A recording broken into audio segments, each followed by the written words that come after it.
The equity risk premium is a term used in finance to describe the surplus return investors can expect for taking their money out of cash and investing it in the stock market. Looking backwards, it's always easy to figure out what investors received for taking the additional risk. But looking forwards, trying to establish what investors should receive is a notoriously difficult task. Phillip Bradford from ABSA Wealth joins us in studio to share his thoughts. Phillip, great to have you in studio with us. Thanks, Warren. I think before we start getting into the equity risk premium debate, I wanted to just introduce a letter that I sent to you that I thought might introduce the topic, and that's obviously a letter written by Howard Marks from Oak Tree Capital Management. We're going to get some slides on the video wall here that will show us that, but very basically he wrote about a letter to his clients, and he's a very well-known investor. He's obviously introduced a few concepts that value investors like Warren Buffett have been very interested in learning about. So I know he's one of the readers of the letter. But we talk about this equity risk premium and how it's changed. And it kind of, in some ways, measures the way the expectations that people have about what returns they should get from the equity market going forward. Just very basically, what's your take on how we define that equity risk premium? I think he defined it spot on. But if you look at an equity risk premium in general, you're demanding a return over a risk-free rate.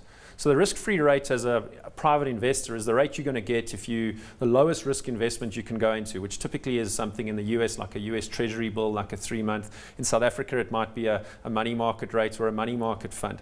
And the trick is, how much return are you expecting or you're going to need to entice you out of that risk-free rate? In other words, what's going to convince you as an investor to take your money out of the bank and start investing? The problem he has, which is something that I think all investors have, is that on average the risk premium may be a certain number, but the variability around that average is huge. So the old statistician's joke comes to mind, where they say a man who has his head in the oven and his foot in the freezer, on average he feels just fine. So if you take an equity risk premium in the US of, let's say, 4.5% or 5% over time, the variability around that number is huge. And it also largely depends on what that risk-free rate is. If you look at South Africa at the moment as an example, our risk-free rate is probably about 5%, where in the US it's arguably 0. So what sort of an excess return do you demand? We as South African investors might demand a greater excess return than a US investor might. We just want to, before we get to some of the details around what the equity risk premium can be in different markets, let's have a look at the definition here of what the equity risk premium is according to Investopedia. And that should come up on the slide here. The excess return that an individual stock or the overall stock market provides over a risk-free rate. And obviously you've pointed out that risk-free rate is often the government bond yield over a period of time, and I guess that varies as well. But some of the analysis that Howard Marks did here was that he brought in some equity risk premiums and how it's changed over the last 100 odd years. So if we go to the next table, we'll just see he does a little calculation here, post-World War II norm at a point in time in 2000 and then today. And this yield differential he talks about here is essentially the earnings yield, which is what the income earned on a per-share basis versus a risk-free rate. So in this situation, just in the post-World War II norm, I think he referred to 20 years there, it was at 3.25%. In 2000, when we had the massive bubble, it was as low as 1.12%. And then today, 5.25%. So the question is, are we at a situation now where the equity risk premium is so enticing that investors should embark on this great rotation into equities? Phil, you've sent us some stats around some different equity risk premiums in asset classes you've been looking at. And I want you to just talk us through this and tell us sort of the difference between the expectation and what you think investors are going to get going forwards. Definitely. Importantly, when you're choosing a risk-free rate, first and foremost, we've already said the US rate is 0. So if we're going to be looking forward, we can't assume it's going to be 0. So we've got a risk-free rate on our global portfolios that we estimate over the next 5 years. Importantly, you've got to take a forward view on these things. It's very easy to say what the risk premium was, but you need to actually make a call on all asset classes, not just equities. You need to look at bonds, you need to look at property, you need to look at different types of bonds, credit bonds, emerging market bonds, etc. So what we've done is we've looked forward and we estimate that the kind of return you should get out of cash over the next 5 years if you're a global investor should be about 1.5% a year. And what that means is effectively, if you look at the expected excess returns, cash is not going to give you anything from a risk basis, and you wouldn't expect it to because it's pretty much a risk-free investment. Developed market government bonds, we actually expect to give you a negative return. And that's quite interesting because why would you ever invest in something that's going to give you a negative return? But it's probably the only asset that if we do go into another crisis situation, which we're not forecasting, it's the unlikely scenario, but if it does, it's probably going to be your only insurance. So like any insurance, you normally got to pay a bit for it. But we have a very, very low allocation to those kinds of assets. Investment grade bonds, high yield and emerging market bonds, developed market equities, emerging market equities, all of these require some sort of a return premium over and above what we're expecting as a decent cash type return. And at this stage, if you look at developed market equities, there's a number of factors that are going to affect how you come up with that return premium, that expected excess return over the next 5 years. You're going to look at inflation in that underlying market. You're going to look at where the value of that actual market is versus history. Are you going to see a re-rating of those markets? And I think if we take all of the factors into account, we take into account that, let's be honest, interest rates are at scary low levels, and they're more likely to rise, and the gap between the earnings yield on equities and the interest rate you're receiving is probably one of the highest it's been if you look throughout history. But we still believe that the equities are actually likely to give you your best bang for buck, in other words, your best risk-adjusted return. And the last column is very, very important here because it's all very well going into equities, but there's a lot less certainty in that. If you take a volatility over normal times of equities of 20%, that means we're only 65% confident that you'll be 20% above or below that level if you're a statistician, which means as you take more and more risk, you become less and less certain of your assumptions that you make. Other asset classes that show up very interestingly versus equities are things like global property. Emerging market equities are an interesting one because we often get lumped in with emerging market equities, which of course we are, but we're way more expensive at the moment on an historical basis than developed and other emerging market equities. So from a South African investor's perspective, if you're looking out to a global environment, the expected return from developed market and emerging market equities is better than it is for local South African equities.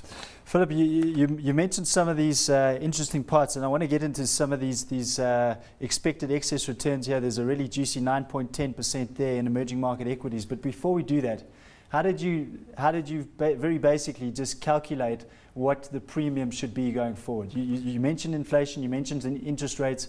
How long did you go back to look at the analysis? Because I know there's some people that will go back as far as 100 years to try and get the average equity risk premium for that period. And what are the factors, especially that you think are going to change going forward? I think you mentioned interest rates as one of them. Well, I think first and foremost, you can't ignore history. Howard Marks, despite I think lambasting people who were just quoting an historical equity risk premium, he's very much a proponent of understanding what happens in history. So first and foremost, you need to know history doesn't repeat itself, but it does rhyme. So you don't want to repeat the mistakes of your forefathers, so you need to know how things have behaved in previous times. So you do an analysis of historically what would you have expected from these various asset classes. But then looking forward, we know that the environment's very, very different. We know that interest rates are at all-time lows in like a South African environment as an example, and pretty much globally. We also know that valuations are relatively cheap. So you take in account a number of factors. You take into account that basic inflation, the expected earnings growth that you expecting to come through on those companies. And then you start looking at, is there room for a valuation kind of re-rating? And developed market equities in particular versus their long-term averages are actually cheap at the moment. And if you look at them versus relative to other asset classes, then they're even cheaper. So really developed market equities, particularly if you're a South African investor, is probably your best risk-adjusted return over the next number of years. And the beauty of developed market equities is that's typically a safer environment. So what I've shown you is the historical excess volatility. In other words, it's the volatility of the excess returns. And you'll see developed market equities has a much lower volatility or uncertainty versus emerging market equities. The earnings that you get out of those companies tend to be good, solid blue chip companies. And importantly as well, I think Howard Marks also raised the issue that there's a lot of economic uncertainty in the world. Investors are not positive. We've had one good year in developed market equities, but people forget how bad it was the year before. South African equities, we had a great year last year, but we did nothing the year before. So we've been spoilt by good returns in South Africa, but the developed markets have not done anything for a long time. When I got involved in the markets at the end of the late 90s, I remember the Dow being around 10,000. It's now around 14,000, which is less than 3% return a year. The Aussie was also around 10,000 at that time. It's now at 40,000. So you would argue, looking at historical data, that South Africa has actually done extremely well, and actually that the return expectations from the developed market world is actually very, very low. You've mentioned obviously the great return that we had last year. I think global markets had a very decent year as well. We looked at some of the indexes in the S&P and across in Europe at the FTSE and the Euro stocks. It was a great year. Have the expectations not risen now? Because we're always looking for the difference between the expectations and what we suggest or what we think should be the returns going forward. So where are we on that balance of weights? Are expectations slowly rising above those now? Or the risk you face is that everyone's now positive on equities because you've had a good year the previous year. I think if you take a 5-year kind of forward or even longer view, even if you get into equities now, you're likely to see decent returns. Obviously, if you'd got in at the start of last year, you would have seen better returns. But as the old cliche says, markets climb a wall of worry. And if the outlook is actually super positive from everyone, then that's the time to be scared in equities. But markets are not heavily overvalued. If anything, they're undervalued. And only now are you starting to see the fringe investors and the more passive type money, your institutional money that's been very conservative over the last number of years, all your pension fund money and your retail investors in the US are now starting to actually get active in the market. And that's typically the start of a bull market rather than the end of a bull market. Right, and this is something they refer to as the great rotation. I think they're talking about all this money sitting on the sidelines in cash in the US in fixed interest and waiting to come into the equity market. Before you go, I know we're running out of time here. I wanted to talk about the emerging market equities.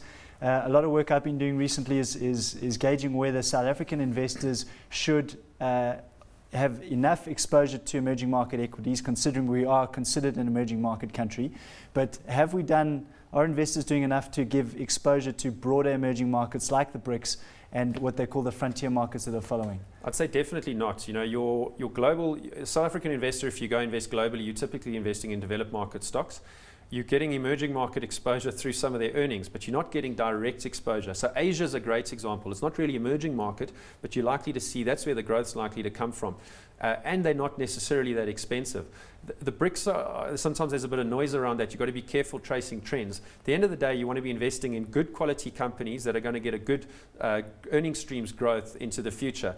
Now, ironically, a lot of the attractively priced companies are in the real trouble, like Europe and to a certain extent America.